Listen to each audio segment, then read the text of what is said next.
perkenalkan, nama saya Ramadaninga dan ada rekan-rekan saya Siti Sumaris, Laudiani Muhammad Al-Fatah, dan Septiani. Kami dari mahasiswa itu sendiri dari program studi bimbingan pembelajaran Islam. Kami di sini ingin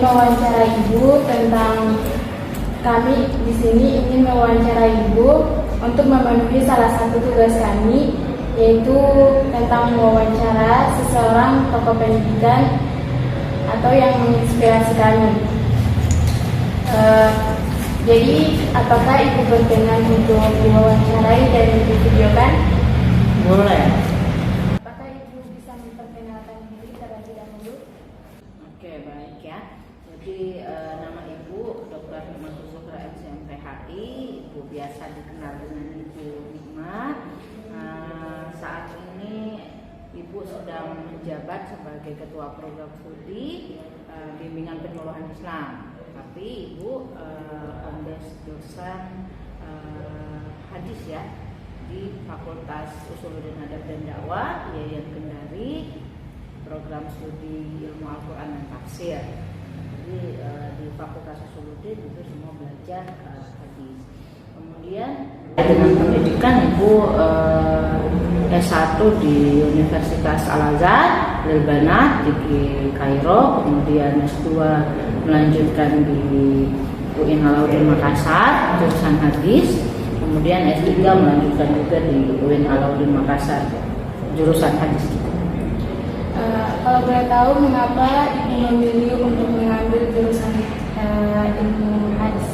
Nah, kenapa Ibu memilih jurusan hadis? Nah, itu pertanyaan yang sebenarnya jawabannya agak, menurut kalau Ibu sendiri jawabannya itu emosional.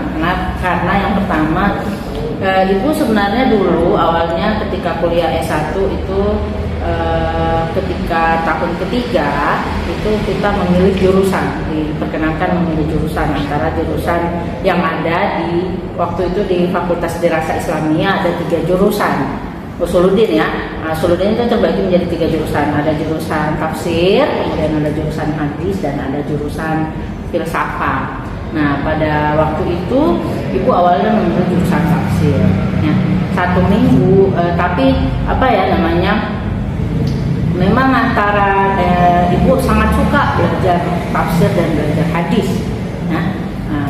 Kemudian 1 minggu di jurusan tafsir karena selalu terbayang-bayang dan selalu galau, perasaan Ibu itu selalu kayaknya Ibu lebih suka untuk belajar hadis, maka pada waktu itu Ibu memutuskan untuk pindah jurusan dari jurusan tafsir ke jurusan hadis untuk memperdalam hadis. Dan karena yang kedua, Ibu merasa bahwa kalau di Indonesia sendiri sih Ibu melihat sudah banyak ya yang menekuni bidang tafsir, tetapi untuk bidang hadis itu waktu itu sangat kurang, apalagi perempuan. Maka waktu itu Ibu memutuskan untuk mengambil jurusan hadis. Yang ketiga, karena memang itu tadi Ibu sangat suka belajar terkait dengan sirah Nabi. Ketika Ibu belajar, Ibu merasa bahwa semua sebenarnya sumbernya dari Al-Quran dan dari hadisnya Nabi. Jadi kalau kita belajar betul-betul terkait Al-Quran dan hadis, maka kita sudah punya paling tidak prinsip-prinsip dari ilmu pengetahuan yang banyak. Maka dulu ada orang bijak berkata, ajarlah anakmu Al-Quran dan hadis, maka Al-Quran dan hadis akan mengajar kepada dia buat ajaran. Apakah Ibu memiliki motivasi atau memang dari kecil ingin bercita-cita menjadi dosen atau seperti apa? Nah, jadi waktu kecil ya, namanya juga anak kecil ya, kita tidak berpikir yang formal misalnya. Waktu kecil kan sebenarnya cita-cita itu tergantung lingkungan ya. Lingkungan kita sebenarnya mengajarkan kita lihatnya, kita di dekat-dekat kita itu orang-orang yang profesinya apa gitu ya. Nah, Misalnya kalau kebanyakan kita bergaul dengan pegawai, maksudnya orang tua kita basicnya pegawai negeri, kemudian pasti pemikiran kita profesi pegawai negeri yang bagus gitu ya. Nah, tetapi waktu kecil ibu cita-cita awal sebenarnya adalah menjadi astronot. Namanya juga anak kecil ya, tidak tahu bahwa itu sesuatu yang luar biasa, membutuhkan bukan hanya pendidikan yang luar biasa, tetapi harus ada biaya yang luar biasa. Nah itu tapi bukan berarti tidak mungkin saja sebenarnya. Nah, hanya tidak diteruskan cita-cita itu. Selanjutnya ibu bercita-cita menjadi guru TK. Itu cita-cita ibu yang sampai sekarang pun ibu sangat bercita-cita menjadi guru TK. Maka ibu meskipun sekarang sudah jadi dosen ya, tetap satu impian ibu dan satu cita-cita ibu buat sekolah sendiri, paling enggak buat PAUD sendiri, karena menurut ibu jenjang TK itu sangat penting. Banyak yang orang kehilangan masa-masa pendidikan diajar di TK yang baik, sehingga ketika sudah lanjut pendidikan lanjut itu sudah susah untuk diajarkan. Maka yang kedua itu jadi guru TK. Tapi kemudian akhirnya ya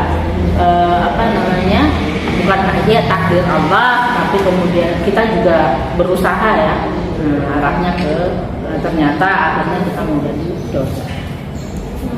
Terus ibu kenapa ibu memilih untuk menjadi dosen di Yayan Kendari, sedangkan ibu kayak sudah lulusan dari Mesir, kenapa tidak memilih kampus lain? Nah, kenapa ibu memilih Yayan Kendari? Sebenarnya karena satu alasan aja ya. Ini bu, karena tadi awalnya nggak bercita-cita jadi dosen sebenarnya, tidak bercita-cita jadi dosen. Ibu sebelum jadi dosen itu jadi pengasuh pembina di pondok pesantren, di sebuah pondok pesantren di Makassar. Jadi ada pondok pesantren dan ibu sudah merasa nyaman, sudah merasa bahagia, sudah merasa senang luar biasa ada di lingkungan itu, karena tidak hanya membantu pribadi ibu, tetapi membantu keluarga ibu untuk punya rutinitas kepesantrenan. Karena tadinya sudah nyaman di pesantren, maka sebenarnya tidak ada pemikiran lain untuk menjadi dosen atau menjadi yang lain. Pokoknya sudah enak menjadi pembina atau pengasuh pondok pesantren, karena ibu juga ngajar di sana. Nah, tapi kemudian karena orang tua ini tinggal di Kendari, menelpon kebetulan yang terbuka pendaftaran dosen di Yayan Kendari, karena namanya orang tua tinggal di Kendari, mungkin ingin anaknya tinggal lebih dekat ya dengan dia. Jadi sudahlah, akhirnya ibu diminta oleh orang tua untuk daftar di Yayan Kendari. Nah waktu itu akhirnya sudah minta izin suami, sudah dibicarakan, kemudian baru daftar ke Yayan Kendari. Ibu daftar bersama suami, tetapi qadarullah berarti ibu yang lulus, suami belum lulus waktu itu.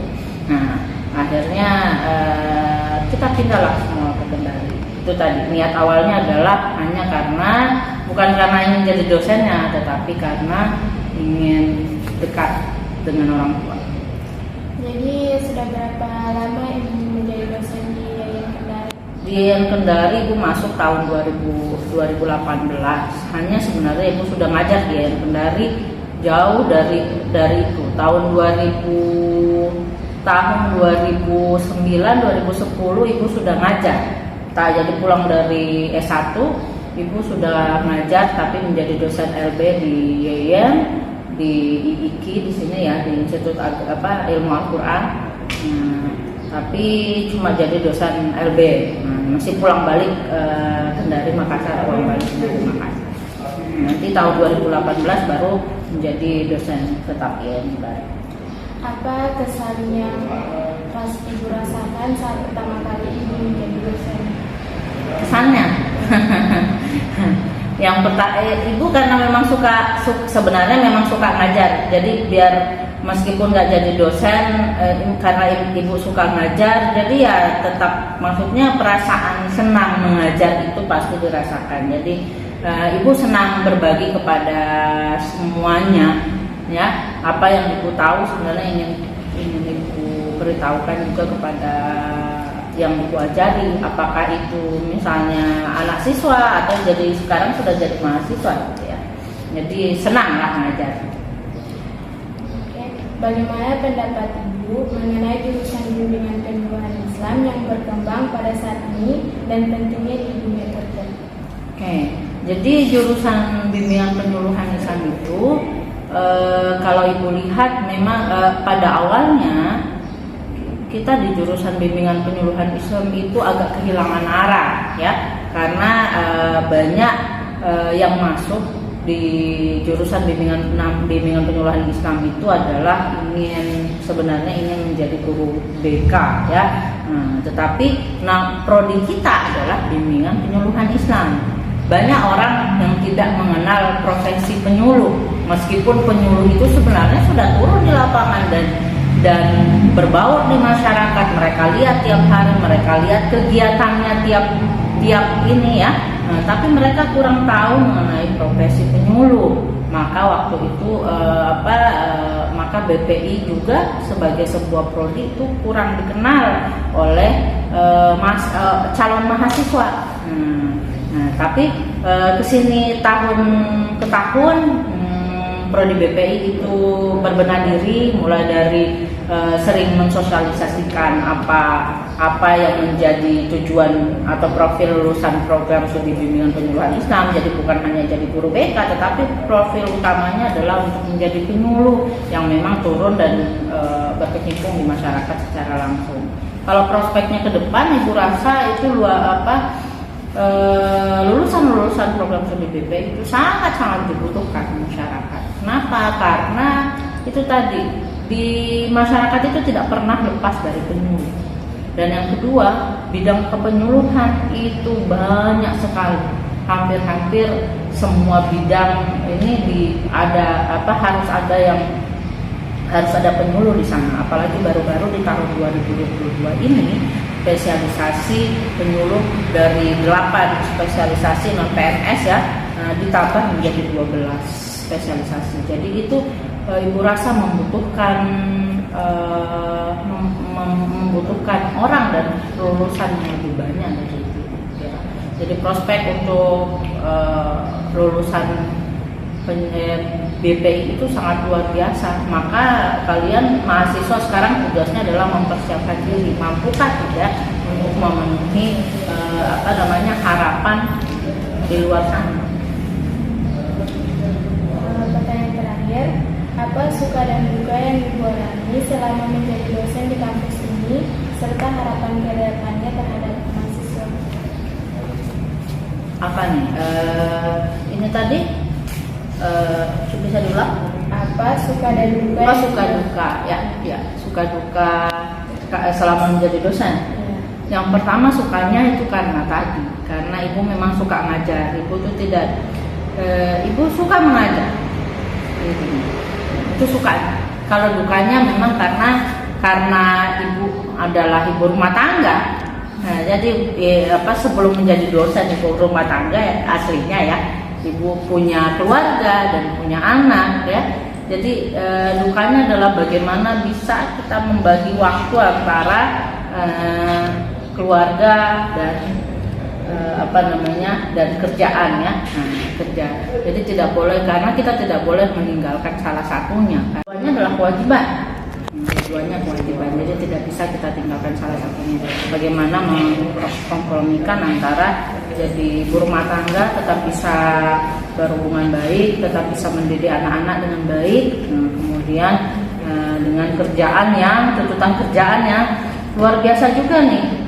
Kalau jadi prodi itu tidak hanya Senin sampai Jumat, tetapi kalau ini ada Sabtu, Minggu, bisa rapat lagi dan sebagainya. Jadi itu agak duka-dukanya, ya. Bukan juga duka sebenarnya, tapi sesuatu yang harus dikompromikan dengan baik.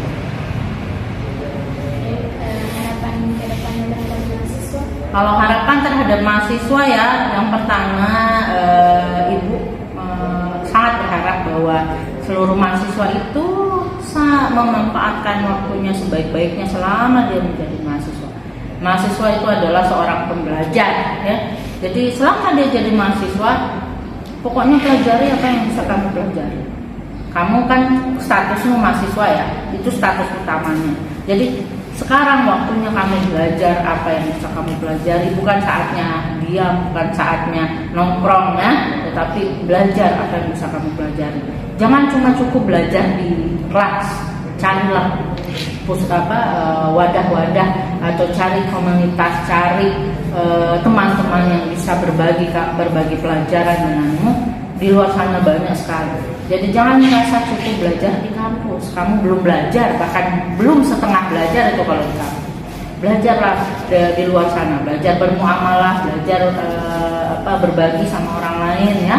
Nah itu juga harapan Ibu sama mahasiswa BPI ya, karena kamu nanti artinya berkecimpung di masyarakat. Mulai sekarang kamu sudah harus mulai bisa beradaptasi. Apa yang bisa saya berikan di masyarakat? Kamu bisa ngaji, maka mulailah ngaji sedikit kepada orang lain. Ya tetangga-tetangga dekat apa? Panggil tetangga. Sini saya ngajarin mikro, ya, gitu-gitu. Mulailah berbagi manfaat kepada orang lain, apapun yang kita punya sedikit. Dengan itu, kalau kita selalu bangun itu, kita selalu rutinkan itu. Akhirnya ketika kita keluar kita mengenai status mahasiswa, kita sudah kompetensi kita sudah mumpuni karena kita sudah cerah. Oke, terima kasih atas kesempatannya Ibu diwawancarai. Sama-sama. Ada pertanyaan yang tidak baik atau kurang dengan hati, mohon maaf. Wassalamualaikum warahmatullahi wabarakatuh. Waalaikumsalam warahmatullahi wabarakatuh.